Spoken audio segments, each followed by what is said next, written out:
In this episode of the Creepy Kingdom Cinema Crypt, we give you our spoiler-free review of 2019's Dumbo.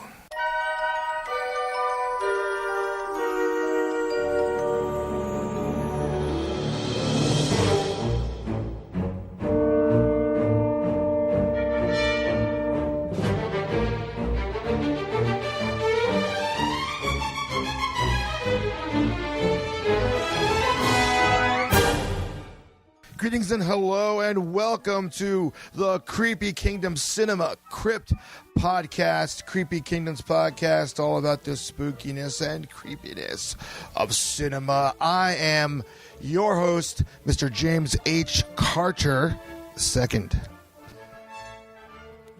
Coming up in this episode, we continue our Year of Burton celebration by giving you a spoiler-free review of the brand new Tim Burton film, a live-action adaptation of the Disney classic animated film Dumbo. It hits theaters the weekend of the release of this episode, so we're just in time to join in on all the awesome, fun Dumbo festivities. But before we get started, I do have to mention that the Year of Burton celebration continues on into April. April's Tim Burton film we'll be honoring is Mars Attacks.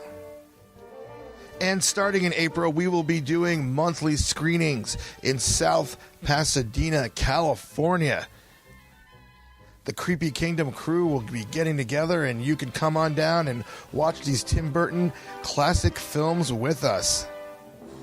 April 6th, at the Sugar Mint Gallery in South Pasadena, California, we're screening Mars Attacks. This gallery is right outside of the house that Michael Myers lived in the original Halloween film. And on top of all of that, Sugar Mint Gallery will be in the middle of their I Want to Believe exhibit, a whole bunch of art inspired by alien and UFO pop culture, movies, films, all that kind of fun stuff. And while you're there, you can enter to win a one-of-a-kind custom Mars Attacks purse. That's April 6th, Sugar Mint Gallery, South Pasadena, California. You can find more information going to sugarmintgallery.com.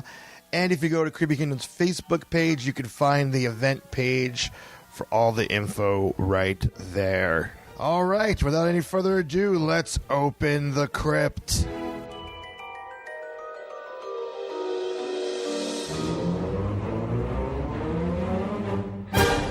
Okay, I'm here with Shannon McGrew, the founder and owner and whatever other title you are of the website Nightmarish Conjurings. I'm a magician as well. A magician. Thank you for having me.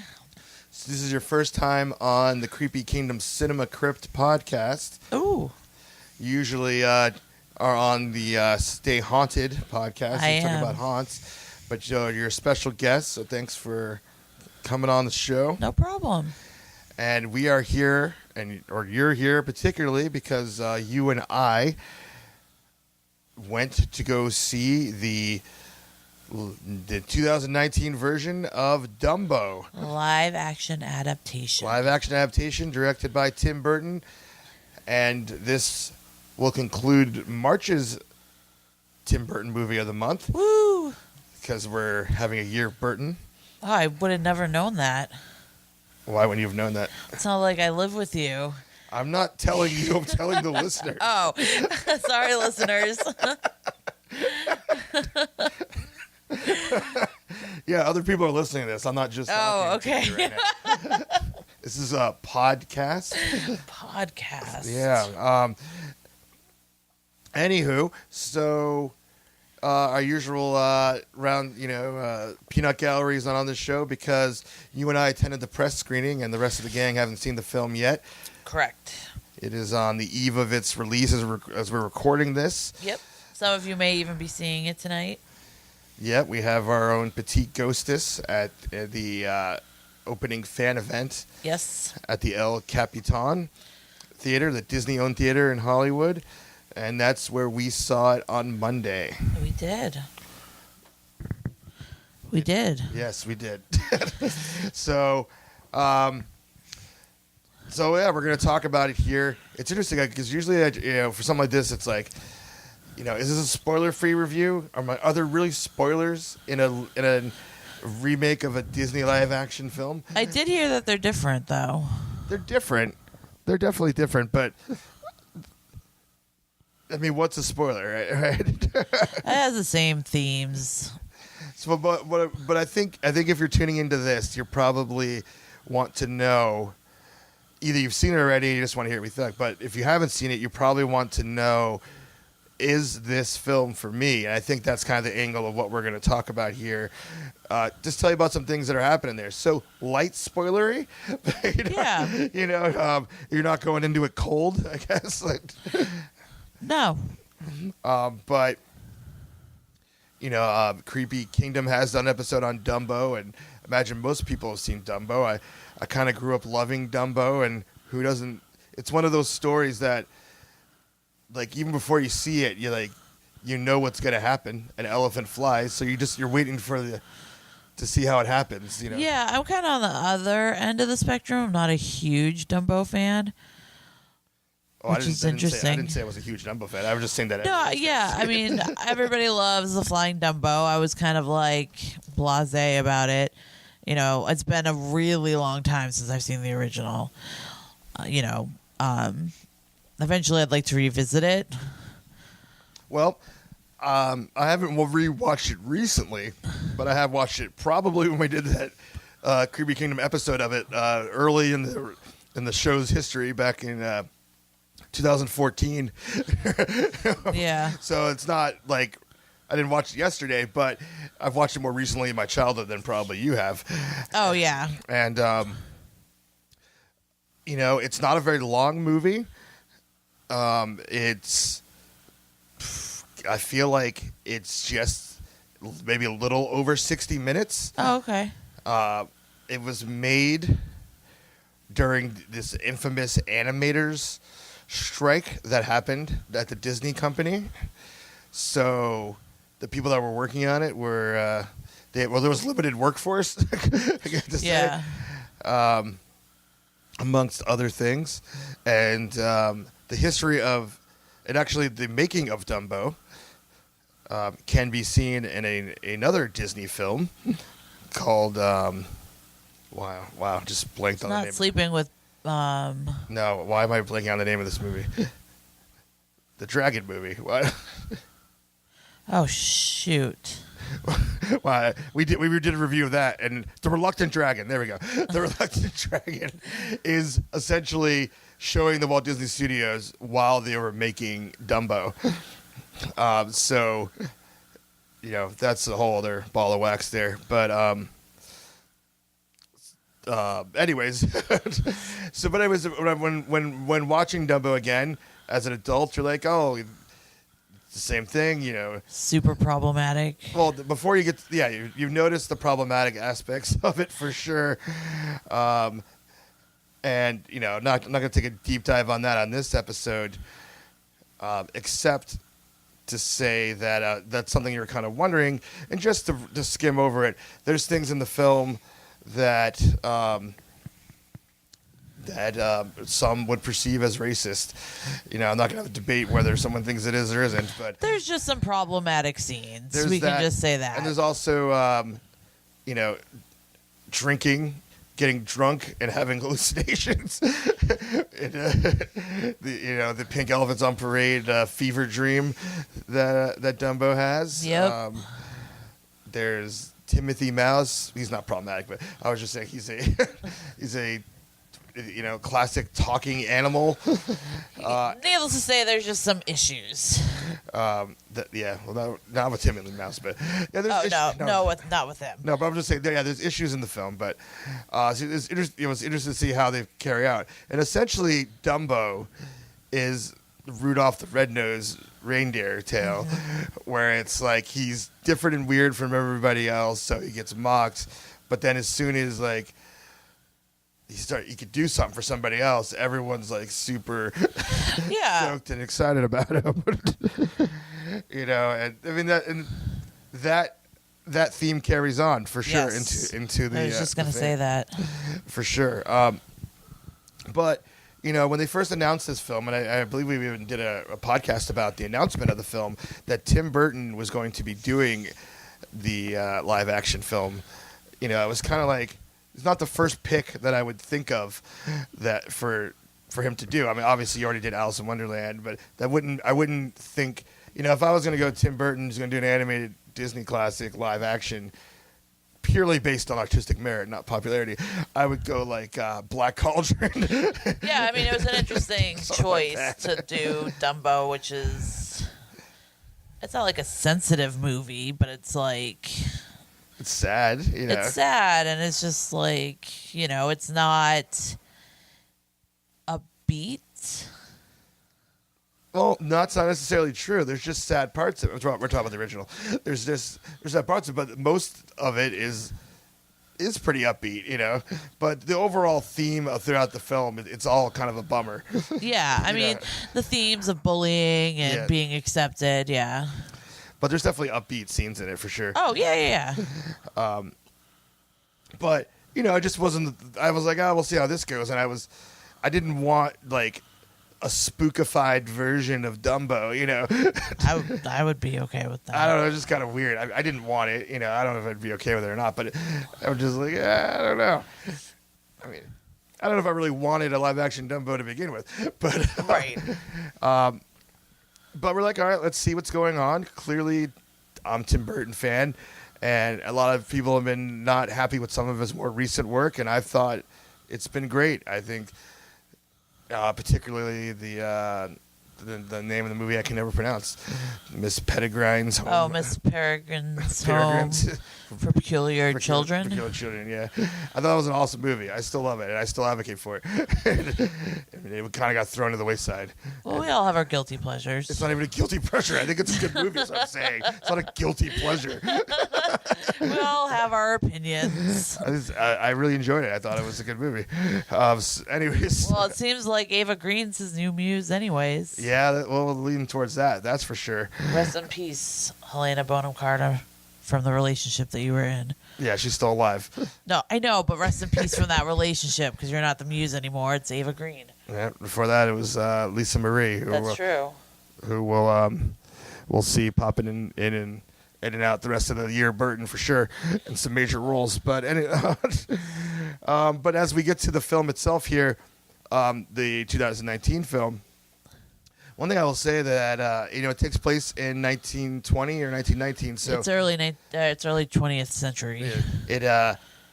So it's a period piece, which I guess the original is. I don't know, but maybe not. I don't know. But it's a period piece, and obviously it's about a circus. So the presentation of that, especially a rundown kind of sideshow, freak show culture, like right away the aesthetic of the film is great. It's not like super overly dark and creepy, which wouldn't fit. It doesn't make sense. It's like it just kind of celebrates the Coney Island freak show kind of. Yeah, it's colorful, but like it's colorful, but kind of run down colorful.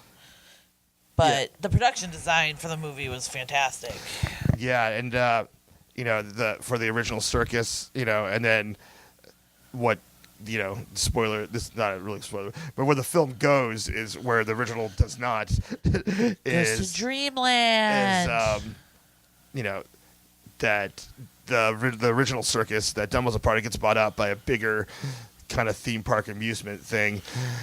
And there we visually kind of get blown away with this 1920s steampunk looking theme park called Dreamland, and which has some incredible, in there is when things get spooky, in certain scenes as well. So that's Long live Nightmare Island. Yeah, there's a certain area called Nightmare Island, which is it's not a haunt, but it's a place where they have animals like bears and tigers and big crazy elephants. But they have kind of like costumes on to make them appear as even more like monsters. It's supposed to the animals that humans fear the most, and then glorified to look like these killing machines. Yeah, it looks like these monsters. Like not animal, like be more than animal. Yeah. And so and again, I don't even know if that's something that was a thing, but I've never seen it like that in films before. No, and if that was a haunt, that would be awesome. Yeah. It was so. That was the one part of the movie where I was like, "Oh, there's Tim Burton doing his thing," and it fits. And it's not forced. It definitely, and that area of the park plays an important role in the film, and it works. Yeah, absolutely. And even just the film as itself, it has some creepy elements and some unsettling and not disturbing, but like unsettling imagery. And some of it's realistic and some of it's, fantasy. Yeah. Coming from a horror person, horror can be emotional stuff too. And I think adding that in, at least for me, really brought home the themes of the film, of acceptance and bullying and being judged by appearances and, like you said earlier, like, this elephant's weird because it has big floppy ears, but as soon as they realize that it can fly, then, and make everybody money. It's now the greatest thing to ever existed. Right. Which just in and of itself, a flying elephant is pretty much the greatest thing to have ever existed. Or ever to exist. It didn't exist. It's fictional. No, I know. You know what I mean. Yeah. It's been a long day. Well, maybe he does exist. I don't know. But anyways, so we were talking production design. That itself is a highlight of the film. Another aspect that is super high quality is the costumes. Yes. And the whole especially wardrobe. Ava Green's. Yeah, she had a lot of pretty amazing costumes and a lot of different outfits that she wore as well. And we might as well just get the Ava Green appreciation stuff out of the way. We have some friends or colleagues and some people that are on your team that actually interviewed her. Yes. Sarah from Nightmares Conjuring interviewed her, and our friend Sabina, and Sabina has been on a few of Creepy Kingdom podcasts, interviewed Ava for Dumbo. And Sabina was telling us that while she was interviewing her, she was doing the acrobatics from the movie, and that 90% of the stunts were done by her. Oh, wow. She is... Oh, that's news to you? Yeah, I didn't know that. Yeah, she is in the film. She's... Like an aerialist. The lady on the flying trapeze. Yeah. And for Sabina told me that, I pretty much was like thinking like, that most of that stuff was green screen and right. like that. But apparently she trained to do aerial work for the film. Huh. So she trained. That's rad. She trained to do that. She is amazing. I mean, she didn't design her costumes, but she has amazing costumes. The theme of the costumes have to do with feathers. You'll see why. Yeah. And she's from France, so she's got a French accent the entire film. Yep. Actually, well, I feel like we could talk about the cast too, because I actually thought the cast was like super high quality. Maybe Yeah. even too much for this film. Michael Keaton is phenomenal. Michael Keaton comes in as a villain, Yes. which I'm loving that he's made this transition in his career to play villains. I think he's great in Spider-Man: Homecoming. And his Beetlejuice. Is Beetlejuice a villain? Anti-hero villain? Yeah, maybe. Pro-villain? Yeah, maybe. I don't know if he's really a villain or not. But whatever. But that seems like, Michael Keaton doesn't have to do anything, right? I mean, he could have stopped acting, and I feel like he did for a while. I don't, Yeah. But he's he's back strong for sure. Colin Farrell's fantastic. I gotta say something about Colin Farrell. He was good, and I wanted to say this to you during the movie, but I don't like talking during movies in theaters. He sounded like Rick Grimes from Walking Dead the entire. Well, now I'm just never gonna get that out of my head. So great. So he. They're both from England. No, they're not both. From No, the same place. no. Well, not the actor that plays Rick. I'm saying he had that I'm a good old boy, Western country boy, Southern, or that. That's a different part of the country. So Western good old boy. Again, it's been a long day. The South and the West are totally not the same part of the country, but they all say y'all. Anyways,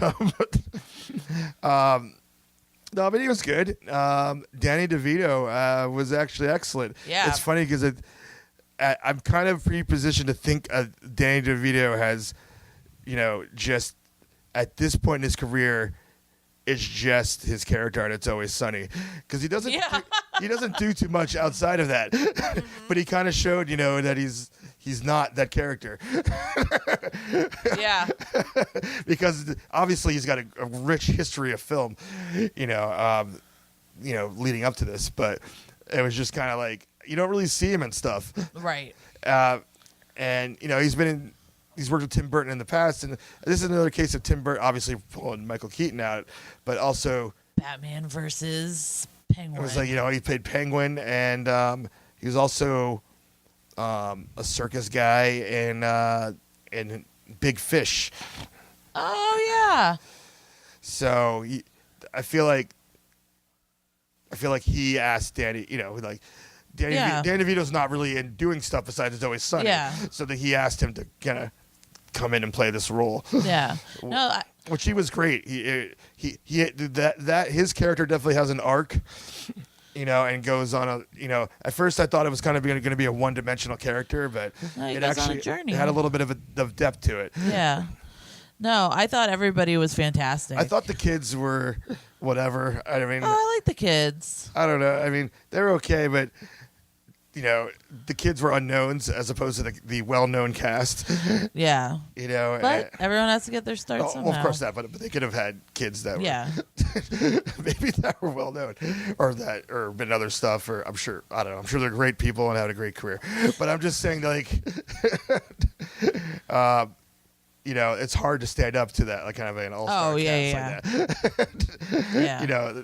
Like the kids from this one and Mary Poppins are kind of interchangeable, right? I mean, yeah. None of that's bad. I'm just kind of they don't really stand out to me as characters. Yeah. It's really about what the adults are doing in these films. And the same with the Winnie the Pooh movie. What was that called? Christopher Robin. Yeah. Yeah, it's kind of the same thing with that as well. It wasn't about what the kids were doing. It was about what the adults. The adults. Yeah. Maybe that's just because we're not kids, and I'm just not connected with kids in Disney movies. I don't know. But, whatever.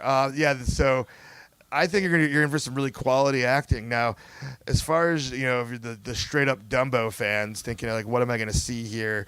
They incorporated songs from the original Dumbo. There's in a great way. one. I mean, you're gonna have the Pink Elephant Parade, which I thought was brought into this film in a very awesome way. Yes, that was one of my favorite scenes.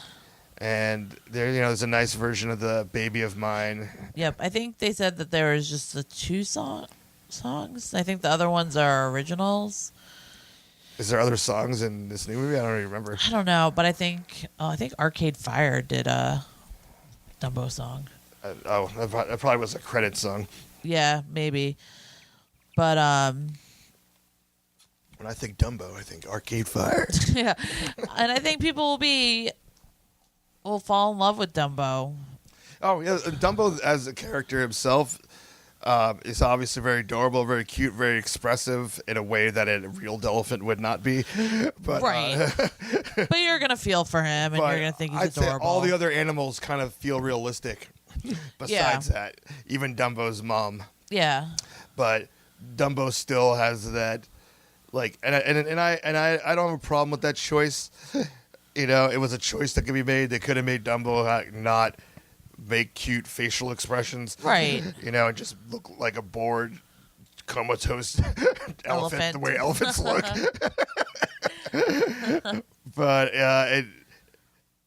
it was a choice. It could have been toned down a little bit for me, but that's just my personal taste. But I think it needs to be that way to connect with the younger audience. Yeah, definitely. Yeah, so there was that aspect of it. Let's see, what else is there? I mean, at the end of the day, you know, the problematic things that we were talking about are non-existent. You know, they're not there. And I think that I'm starting to have a different opinion about these films. Now, maybe let me backtrack and say, this whole trend that Disney's doing of making live-action adaptations of their animated films, you know, if you haven't heard me on other shows express his opinion, I'll say the idea of these films is not interesting to me. It's not an interesting idea to do this. That being said, I've thought almost every live-action adaptation they've done has been a good movie, and I've enjoyed it. They've delivered. Yeah. You know, so with this one, now my opinion is kind of changing a little bit because a lot of these films that are iconic Disney films are starting to not be good sign of the times. Now, they're incredible animations, and, you know, they're always going to be there. They're not taking them out of circulation. You know, they're not Song of the Southing them. Yeah. They're still available to enjoy very, very easily, and especially with the upcoming Disney streaming service, Disney Plus, I think it's called, that's supposedly supposed to have every single Disney film available on the streaming site. So with all of these older things that are a sign of their times, that are not reflecting our society today, it's kind of tough to want to show your children them. Yeah. You know, and so that being said, now I could show my child, and we don't have children, but I'm just saying now I could show my child Dumbo and not worry about the racist crows, right, in the movie, and that's just a personal choice. I'm not going to get too into the PC debate because I think it's up to the parents to decide what their children can handle, and that's on an individual basis. It shouldn't be just blanketed out of like, we're going to get rid of everything that might be offensive or anything like that. Because arguably, there's things in this movie that some parents might not want their kids to see because they're super sad. Yeah. And the stuff on Nightmare Island might be too scary. Yep. You know, so it's not like this movie is neutered, but it's an appropriate way to tell the Dumbo story in 2019. Yeah. You know, and I think that's interesting. But these old films are, you know, for us that like them and want to watch them again for their artistry, that's fine. You know, I think, and another thing I think about too is that these movies, for the most part, seem to be like just sure bet cash cows. Yeah. Oh, yeah. You know, and so if that's the way that Disney is gonna, have their the money flowing so that they make a movie that's a little bit weird and out of the box, which they put out a few this year that were not financially successful. Some of them were hit the mark. Didn't hit the mark critically, but I still applaud them for making weird, random movies. Yeah. You know, Wrinkle in Time, Nutcracker in the Four Realms. You know, like, you know, I'm sure they want every movie they put out there to be a super mega hit and the biggest thing ever. But I'm just saying, Disney hires incredible filmmakers and crafts people to make these films, and some of them, you know, if they have to like make a film they know is going to be a smash hit, like where I'm sure you know, Lion King and Aladdin is going to be, you know, yeah, then that's fine. And the byproduct is these films are actually turning out okay. You know, like I'm not hating on them, and they're good for both adults and children. Yeah, because it's like, oh, this is a film that I grew up watching, but now this is, I think the kids today are gonna take, you know, ownership over that. But and more importantly, you know, I brought up two movies that I'm not super stoked on, but you get Ralph Breaks the Internet, you know, which is, you know, I think they obviously thought that was going to be a bigger hit than it was, but you know, it's kind of a niche, weird movie, you know, which I love. You know, I thought it was great. So, we'll see. I do think it's interesting that Disney is releasing 3 live action animation adaptations within like 4 months. Crazy. That seems a little excessive. We have, you know, next one, we got Aladdin in May and Lion King in July. Yep. You know, but I think when it comes to Disney having a surefire hit and making money right in the middle of all that, Avengers Endgame is coming out. And I think that's yeah, I think they'll be fine. I think that's a sure bet. So, in conclusion, it's not the most Tim Burton-y movie of all time, but you could see his touch in it, especially on some of those darker areas. But you know, so as a Tim Burton fan, it's definitely worth checking out. You're going to see a little remnants of some things, maybe a little Big Fish. You know, yeah. I'd give it 4 out of 5 stars. Yeah, it was engaging the entire time. I thought it was a pretty quality movie, and there's elements of it that I look forward to watching again. I would agree. I give it 4 out of 5 as well. So, you know, again, this is the spoiler-free version of it because I think there's a lot more to dig into about what happens when they get to Dreamland that could be discussed and analyzed. So. Here's hoping we get a Dreamland at some point. Yeah, right. That'd be the one thing I was thinking when I was watching this movie was we're never going to get like a Dumbo like dark ride. No. Because it's never, the Dumbo attraction is always going to be the spinning, yeah, the spinning spinner or whatever it's called. Yeah. But if they were to make it a dark ride based on things that happen in this film, that would be pretty exciting. Yeah. But it's a pipe dream. But so kudos to the production design. That's really what we're talking about here because it is a wonderful thing. So, you know, if you're a Burton completenist, you know, check it out. If you're a Dumbo fan, I'm sure you're already there. But that's a little bit of our 2 cents, and maybe sometime in the future, after the film comes out, there'll be a spoiler-free look at this film. But that's gonna conclude our little chat. You want to give your plug for Nightmarish Conjurings? Thank you for having me again. You're welcome. You can find me you can find the site Nightmarish Conjurings at www.nightmarishconjurings.com. We're on Twitter at Nightmarish with a 1 where the I is an ish. And on Instagram at Nightmarish Conjurings. All right. And what is Nightmarish Conjurings? You never said what it was. Oh, I'm sorry. I just assumed everybody knew. We review all things horror-related genre films and a little bit of Disney films. Just a little bit. All right.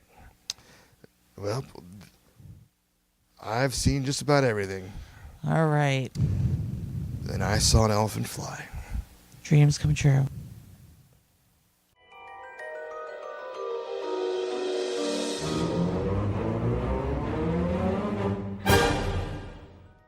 If you want to contact us here at Creepy Kingdom, you can do so by emailing us, creepykingdom@gmail.com. And for everything Creepy Kingdom, show notes, links, videos, articles, our store with our clothing, everything Creepy Kingdom, your one-stop shop is, of course, creepykingdom.com. And if you would like to support what we do here and get exclusive Creepy Kingdom content, then check out our Patreon. That's patreon.com/Creepy Kingdom, where you will find our documentary about Haunted Mansion fans exclusively online in our Patreon. That's right, Foolish Mortals is in there, as well as our Patreon uncensored exclusive podcast live from the dungeon. It's all waiting for you at patreon.com/Creepy Kingdom. All right, until next time, let's close the crypt.